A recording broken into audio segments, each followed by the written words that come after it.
atheist or you're someone that's considering atheism, I want you to do this little experiment. And once you've done this, the outcome may very well be that you actually deserve atheism. What I want you to do is I want you to take 5 or 10 minutes out of your day today, find a quiet spot, sit down and ask yourself a few questions. The first question I want you to ask yourself is, what is the purpose of my existence? What is the purpose of my life? Now, I'm not talking about the purpose that you give yourself. You know, I want to be a doctor, an engineer, do charity work, travel the world. No, not this type, not the purpose you give yourself. What is the actual purpose of your existence on atheism? The second question I want you to ask yourself is, what's right and wrong? Is there any objective grounding for what's actually right and what's actually wrong? What do these things even mean on atheism?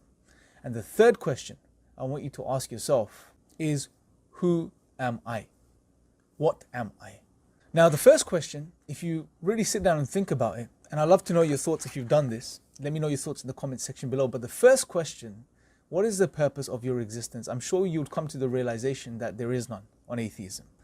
In regards to the second question, in regards to right and wrong, good and bad, again, on atheism, you should come to the realization that, well, there is no such thing as objective right or wrong, good and bad. You know, it's all just arbitrary and subjective. And the third answer that you should come to in regards to who am I is, well, nothing but an arrangement of molecules, atoms and molecules, and that's it. Now, if you're okay with the answers to all of these questions on atheism, if you're okay with it, it doesn't affect you, it doesn't, it doesn't cause any agitation, internal anxiety, it doesn't get you to, really think a bit deeper, and you're just fine with it, well, then you may be someone that deserves atheism. What you've done is you've displayed that you're not really bothered about what makes the things that make you human.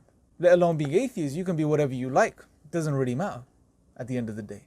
But if you're really concerned about being a human being, and you really want to get to the bottom of things, then if you do this little experiment, you should realize that atheism just doesn't sit well. It doesn't fit well. It doesn't add up for human beings. The very things that make us human, it strips us from.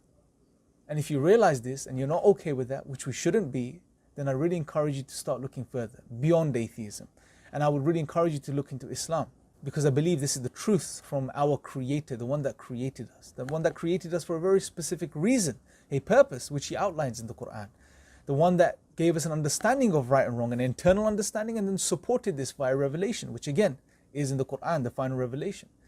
And on top of this, who defines what we are as human beings, who we are. Pick up a copy of the Quran if you haven't done so already. That is, if you are amongst those who are not okay with the conclusions or the outcomes of atheism in regards to the things that we've just mentioned.